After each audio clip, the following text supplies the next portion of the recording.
데살로니가 전서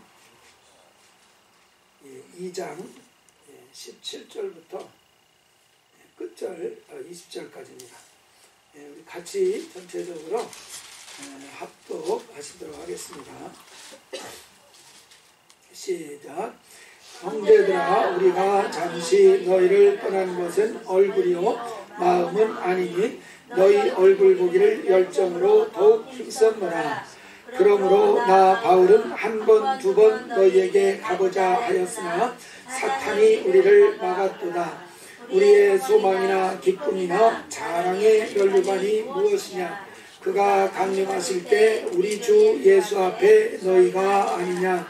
너희는 우리의 영광이요 기쁨이니라. 아멘. 찬양하는 게 이게 음정도 봐야지, 박자도 봐야지, 노래하는 것이 참 쉽지는 않습니다. 우리 좀 찬양을 잘하는 분들이 와서 찬양을 잘 인도하고 뜨겁게 이렇게 찬양할 수 있는 그런 정말 기회가, 또 그런 때가 좀 속히 오도록 기도해 주시기 바랍니다. 할렐루야. 기도하셔야 하나님이 채워주실 거 아닙니까? 정말 어제까지 우리 특별 새벽기도 잘 마쳤습니다. 우리 같이 이제 모여서 함께 기도 제목도 가지고서 기도를 했습니다. 병환으로 이제 고생하는 분을 위해서도 기도하고, 또 교회에 또 필요한 재정을 위해서도, 또 이삭같이 아주 충성된 그런 제자들을 만들 수 있도록 기도하고, 또 나라를 위해서도 특별히 이번 2주간 동안 기도를 했습니다. 우리 미국을 위해서도 기도하고 한국을 위해서도 기도했습니다. 현재 요즘에 정말 세계에 선교 사역을 주도하는 나라가 미국하고 한국인 것 같습니다. 그래서 원수 마귀한테는 미국과 한국이 제일 눈에 가시처럼 여겨지리라고 믿습니다. 그래서 어떻게든지 미국도 혼란시키고 어떻게든지 한국도 좀 혼란스럽게 만들려고 원수의 공격이 참 집중되는 그런 그 나라라고 이렇게 여겨집니다. 이제 어제가 3.1절이었는데요. 그 3.1절이라서 이렇게 신문 같은데 3.1절에 대한 기사들이 나온 걸 봤는데, 그 당시에 3.1절 날 이 만세운동이 일어났던 것에 대해서 이 미국의 워싱턴 포스트지가 기사화했던 그 내용이 이렇게 나와 있는 걸 봤는데요. 참 기가 막힌 내용들이 많이 있는 걸 봤습니다. 한 소녀가 같이 만세운동을 하면서 독립선언서를 이렇게 왼손에 들고 있었는데, 미국이 아니라 일본 순사가 그것을 보고서 니폰도 있죠. 긴 칼로 그 왼쪽 팔목을 그냥 확 잘라버리는 거예요. 쳐서. 그러니까 이 소녀가 어떻게 합니까? 아프잖아요. 근데 떨어진 독립선언서를 오른손으로 주워서 들고서 있는 거예요.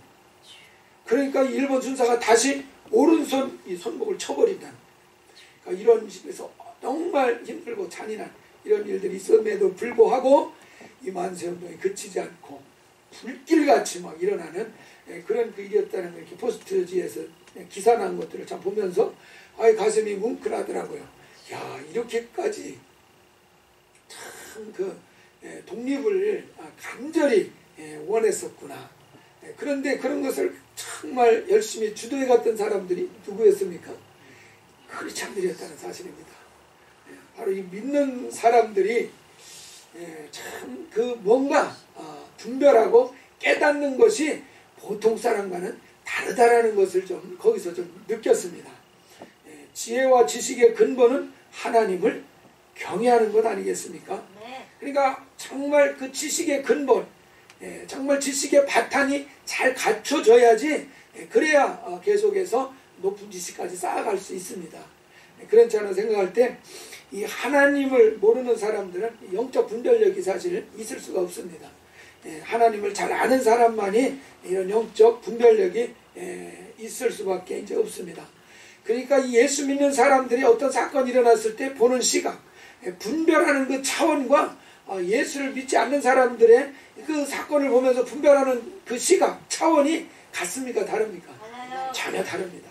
우리는 더 깊이 있게 영적인 그 의미까지 분별을 하면서 그것을 이렇게 잘 이제 해석을 하기 때문에 더 깊이 있게, 더 정확하게 볼 수밖에 없을 것 같습니다. 그래서 인생을 사는 깊이도 예수 믿는 사람들은 정말 영적으로 깊이 있게 참 살아갈 수밖에 없겠구나. 그러니까 이 세상을 살아갈 때 정말 믿음 좋은 사람들이 참 리더가 지도자가 될 수밖에 없겠구나 하는 것을 생각을 하는 겁니다. 그러니까 3.1 만세운동도 주도하는 사람들이 누굽니까? 예수 믿는 사람들이 주도할 수밖에 없는 것입니다. 나라를 딱 보면서 그 일제강점기의 상황을 보면서 어떻게 해야 되겠구나 이런 그 분별이 정확하게 된다는 것입니다. 그 당시에 탁월한 지도자로 이렇게 나선 사람이 소위 여러분 많은 사람들이 있었지만은 그 중에 한 사람이 이승만 대통령 아닙니까? 이승만. 그래서 이승만 대통령이 자기의 그 나라를 개화시키고 나라가 정말 잘 되게 할 수 있는 길은 한 가지밖에 없다. 그것이 뭡니까? 예수를 믿는 길밖에 없다.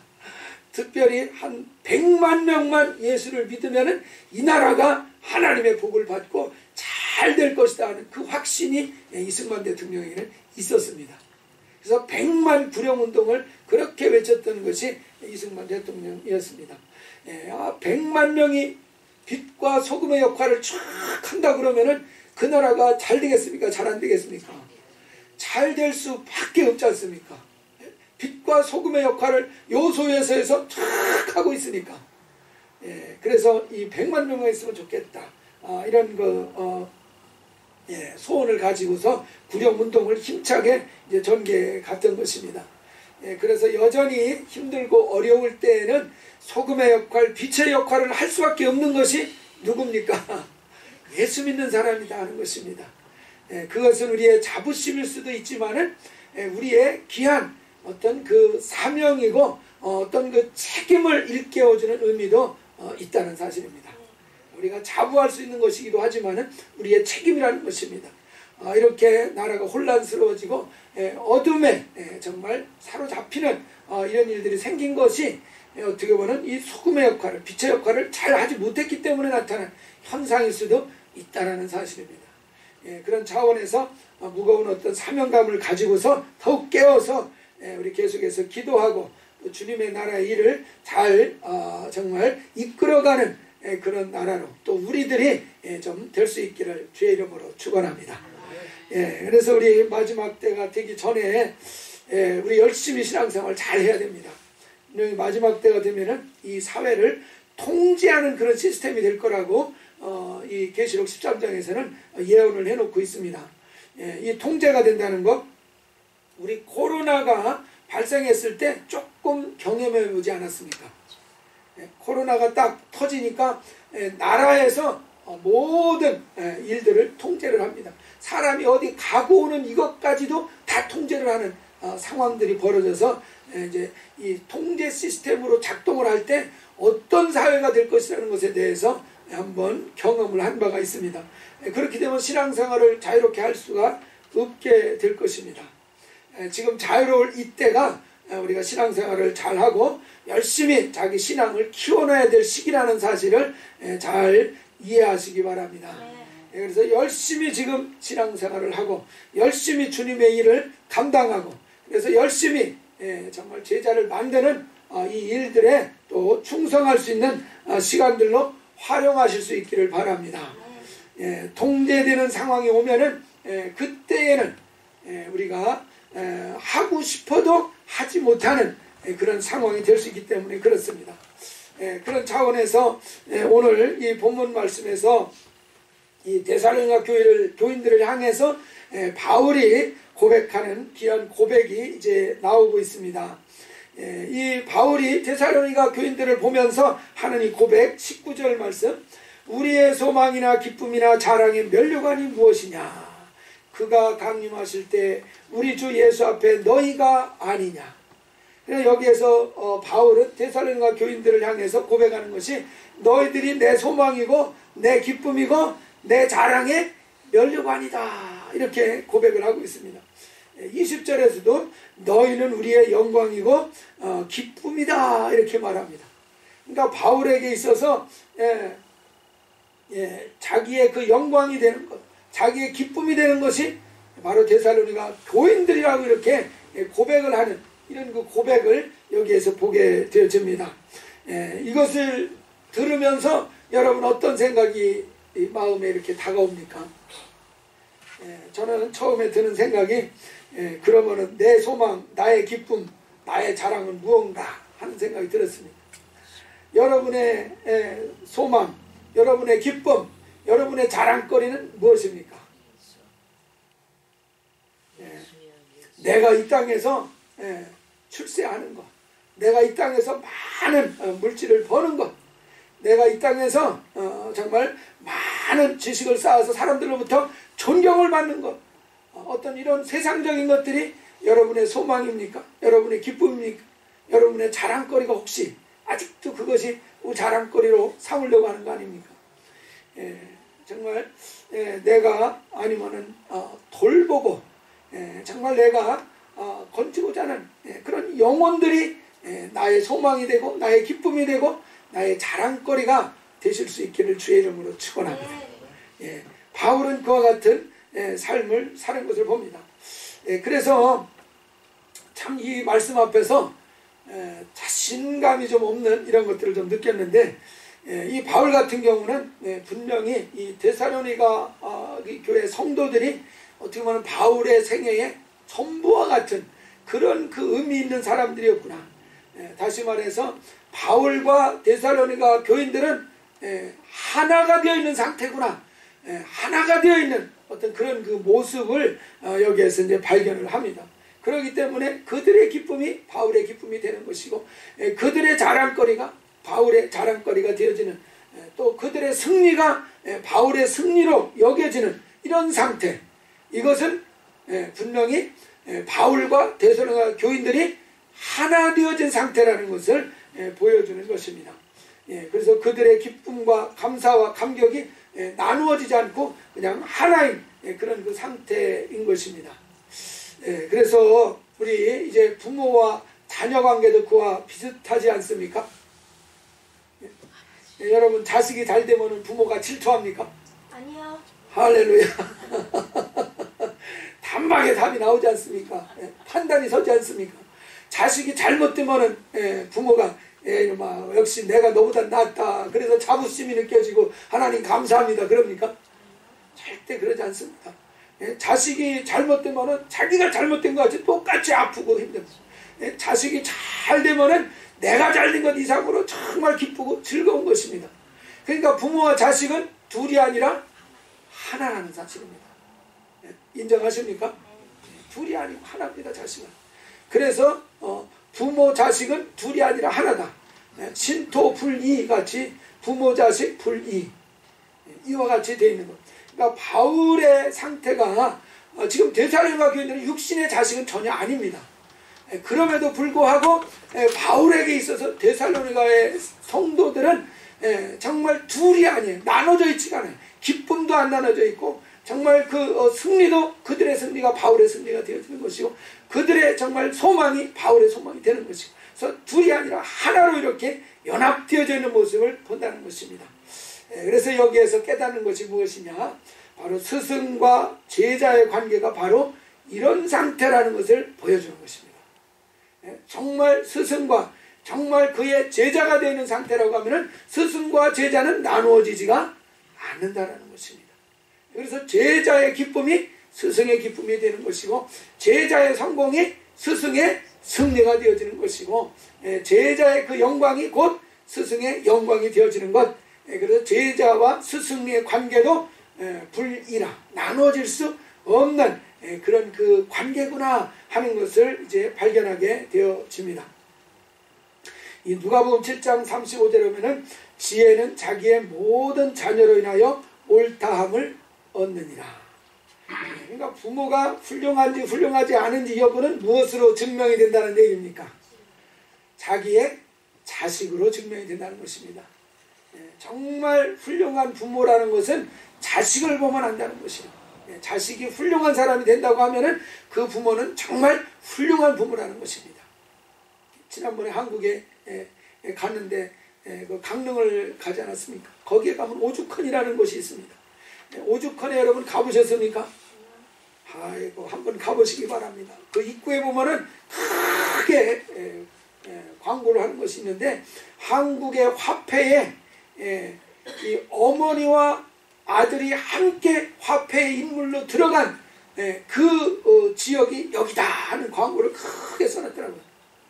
세계에서 어머니와 아들이 함께 그 나라의 화폐의 인물로 들어간 적이 유사일의 역사에 없다, 이렇게 얘기하더라고요. 가만히 생각해 보니까 그렇더라고요.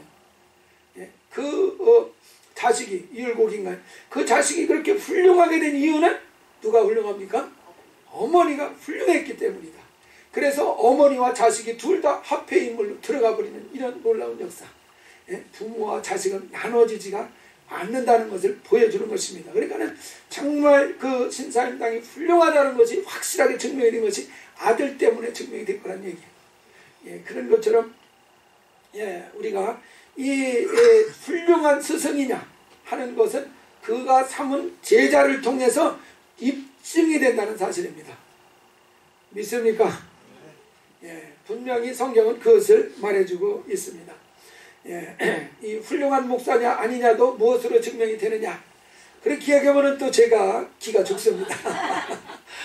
그런데 제가 할 말이 있는 것은 무엇이냐, 목사라는 것은 역할이 분명히 있습니다. 에베소 4장 12절에 보면은 사도와 선지자와 복음 전하는 자와 목사와 교사를 하나님이 세우셨다. 그 세우신 이유가 뭐라고 말씀을 하고 있습니까? 이는 성도를 온전하게 하며 봉사일을 하게 하며 그리스도의 몸을 세우려 하심이라. 그러니까 이게 목사가 해야 될 일이라는 것입니다. 첫 번째 일은 성도들을 온전케 하는 일이다, 이렇게 말씀하고 있습니다. 그래서 성도들이 온전해지면은 봉사일을 한다. 이건 미니스트리를 얘기하는 거거든요. 미니스트리라는 것은 구체적으로 뭘 얘기하는 거겠습니까? 제자를 만드는 일을 이야기하는 것입니다. 그래서 성도들을 잘 양육을 해서 그 성도들로 하여금 제자를 만들 수 있는 사람이 되게 하는, 그것이 이제 목회자가 해야 될 일이다. 목회자가 해야 될 일은 성도들이 제자를 잘 만들 수 있도록, 제자를 잘 낳을 수 있도록 이제 성도들을 잘 양육해야 되는데, 그것을 가르쳐서 온전케 하는 일이다, 이렇게 말을 했습니다. 그래서 이 온전케 하는 일이 무엇인가, 참 여러 가지로 생각을 해볼 수 있지만은, 우리가 무엇을 온전케 해야 되는가, 어떤 영역을 온전케 해줘야 되느냐 하는 것이죠. 그것은 우리가 거듭남으로서 우리 영이 이제 하나님의 자녀의 권세를 얻게 되어졌습니다. 그 다음부터는 잘 이제 그 영혼이 성화가 되어져 가지고 거룩하게 이제 그리스도의 형상을 이루도록, 그리스도의 형상을 닮아가도록 잘 이끌어가는 것이 필요한데, 그것은 바로 우리의 이 혼의 영역이 거룩하게 구별되는 것을 의미하는 것입니다. 그래서 이제는 성도를 온전케 한다는 것이 어떤 것을 의미하는 것이구나 하는 것을 저는 분명히 이제 이해를 좀 한 그런 부분이 있다라고 믿습니다. 그래서 어떻게 해야 성도들이 온전케 될 수 있구나 하는 것을 이제 감을 좀 잡는다는 얘기입니다. 감을 조금 잡았다는 얘기예요. 완전한 건 아니겠지만, 그러나 이렇게 하는 것이구나. 그래서 결국은 이 제자를 만드는 일은 목사가 하는 것이 아니라 누가 하는 것이요? 역시 노래할 때도 박자를 못 맞추더니 설교할 때도 박자를 못 맞추시네요. 성도를 온전케 해서 누가 제자를 만들어요? 목사가 제자를 만들어요? 성도들이 제자를 만들어요? 성도들이 제자를 만든다, 그 말입니다. 할렐루야. 제자를 만드는 일은 성도들에 의해서 이루어지는 일입니다. 그래서 성도님들을 온전케 하는 이러한 그 일을 분명히 목사가 잘 해야 될 일이고, 그리고 성도들이 제자를 만드는 일을 성공할 수 있도록 이끌어내는 것이 이제 목사의 할 일입니다. 그래서 여러분의 정말 삶의 목표는 제자를 만드는 일을 삶의 목표로 삼으시기 바랍니다. 제자를 만든다는 것은 바울이 보여줬습니다. 내 제자가 어떤 사람이냐? 데살로니가 교인 같은 사람이 바울의 제자였습니다. 제자가 딱 되고 나니까 그 제자들이 그 바울에게 어떤 사람입니까? 어떤 의미 있는 사람이 되어집니까? 소망과 기쁨이나 자랑의 면류관이 되어진 대상이 바로 제자라는 것을 가르쳐주고 있습니다. 여러분, 이런 제자가 여러분 지금 있으십니까? 나의 소망, 나의 기쁨, 나의 자랑의 면류관인 그런 제자가 여러분 있으십니까? 거듭 물어봐도 답이 없는 것은 무엇을 의미하는 것입니까? 없다는 의미입니까? 그럼 앞으로는 어떻게 할까요? 주여, 요즘 부모님들이 고민하는 것이 한 가지 있어요. 자식들이 장성해서 장가갈 나이가 다 됐는데 30살이 넘어가는데도 도대체 이 자식들이 장가를 가려고 하네요. 시집을 가려고 하질 않습니다. 왜 그런지 모르겠어요. 왜 그런지 모르겠어요. 그래서 좀 시집 가라 이런 얘기하고 장가가라 이런 얘기하고 부담스러운 얘기 한다고 말도 못 꺼내게 막 이렇게 하지 않습니까? 이게 영적으로 의미가 있다는 생각이 듭니다. 신앙생활을 10년, 20년, 30년 했는데도 아직도 제자를 만들지 못했네. 이게 장가하는 거하고 똑같은 것 같아요. 보니까 오래 되었는데 제자를 만들지 못했어요. 이건 장가를 안 갔기 때문에 그런 거 아니겠습니까? 시집을 안 갔고 그런 거 아니에요. 그래서 우리가 우리 자신을 잘 돌아보는 이것이 필요하다는 사실입니다. 내가 제자를 만드는 일을 해. 내가 제자를 만드는 일을 하라고 주님이 정말 이 지상 명령으로 가장 중요한 명령, 핵심 명령으로 우리에게 주셨는데 그 명령을 우리가 아직도 제대로 하나도 이행 못하고 있다면은 이거 우리가 얼마나 하나님 앞에서 불순종하고 있는 삶을 지금까지 살아온 것이라는 의미가 되겠습니까? 이제부터는 순종하는 삶을 살리라. 정말 마음에 다시 한번 결단하시기를 주의 이름으로 부탁합니다. 우리는 이것을 이 땅에 있는 동안에 정말 감당을 할 때에 우리가 하나님 앞에 섰을 때에 분명히 자랑할 수 있는 그런 자랑거리가 생긴다는 사실입니다. 여러분, 주님 앞에 섰을 때 뭘 내세울 수 있겠습니까? 이 땅에서 큰 권세를 가졌었습니다. 자랑이 되겠습니까? 주님보다 더 큰 권세를 가진 사람이 없지 않습니까? 이 땅에서 내가 많은 물질을 모아서 참 멋있게 살았습니다. 이게 자랑거리가 되겠습니까? 천산의 모든 생축이 주님의 것인데 자랑할 것이 아무것도 없습니다. 오직 주님 앞에서 자랑할 수 있는 것은 한 가지 있다는 것을 이 말씀이 보여주고 있습니다. 자랑의 면류관이 될 수 있는 것이 무엇입니까? 그가 강림하실 때 우리 주 예수 앞에서 너희가 아니냐. 내 자식 새끼 하나님 앞에 가서 자랑하겠습니까? 그것도 자랑거리가 아닙니다. 육신의 자녀가 아무리 훌륭하고 잘됐다고 해도 그거 하나님 앞에 가서 자랑하겠습니까? 자랑거리가 아닙니다. 오직 한 가지 하나님 앞에서 자랑할 수 있는 것이 있다면 그것이 뭡니까? 내가 이런 사람을 제자 삼은 사람, 이 사람이 내 제자예요. 이 사람이 내 제자입니다. 내가 길러낸 제자입니다, 주님. 이렇게 말하는 것은 얼마든지 자랑거리가 되어진다는 것을 가르쳐주고 있습니다. 그래서 이 세상 남은 기간 동안에 우리가 정말 주님 앞에 섰을 때에 자랑의 면류관이 될 수 있도록 제자를 만드는 이 일에 집중하실 수 있기를 바랍니다. 그것이 주님 앞에 섰을 때에 우리의 면류관이 된다는 것을 말씀하고 있지 않습니까? 아무것도 주님 앞에서 자랑할 수 있는 것이 없습니다. 자기 부인 자랑하겠습니까? 자기 남편 자랑하겠습니까? 아무것도 자랑할 것이 없습니다. 그러나 그분 앞에 섰을 때에 바울은 한 가지 자랑할 수 있는 그것이 있다는 사실을 알았습니다. 그래서 이 바울 사도 같은 경우에는 바로 주님이 이제 오실 그때에 그 앞에서 자기가 자랑할 수 있는 그런 것을 무엇인지 정확하게 알고 그때를 바라보면서 그때를 대비해서 열심히 자랑거리를 만드는 삶을 살아가고 있는 것을 여기서 볼 수 있지 않습니까? 바로 이런 자랑거리를 만드는 삶을 우리도 살 수 있기를 바랍니다. 그래서 내 기쁨, 나의 소망, 나의 자랑거리, 이것을 주님 오실 때에 이 땅에서 자랑거리 만드는 거 말고요, 이 땅에서 사람 앞에서 자랑거리 만드는 거 말고 주님 오실 때 그때의 주님 앞에서 자랑할 수 있는 자랑거리를 만드는 이런 거룩한 소원을 가지고 이 비전을 가지고서 우리의 삶을 열심히 그곳에다가 투자한다면은 이 사람이야말로 정말 삶을 실패하지 않고 낭비하지 않고 가장 보람있는 그런 인생을 산 사람이 되어질 줄 믿으시기 바랍니다. 그래서 우리가 정말 주님 오실 때에 이 자랑할 수 있는 것이 유일하게 자랑할 것이 있다면은 이것이라는 사실을 기억하고 이 자랑거리를 준비하는 이런 삶을 정말 살고자 하면은 주님께서 분명히 성령으로도 지원해 주시고 모든 환경 가운데서도 정말 감당할 수 있도록 환경을 열어주시는 이런 축복의 역사가 나타날 줄 믿습니다. 그래서 정말 여러분의 소망, 여러분의 기쁨, 여러분의 자랑거리도 바울같이 여러분이 정말 만들어낸 제자가 될 수 있기를 주의 이름으로 축원합니다. 우리 기도하겠습니다.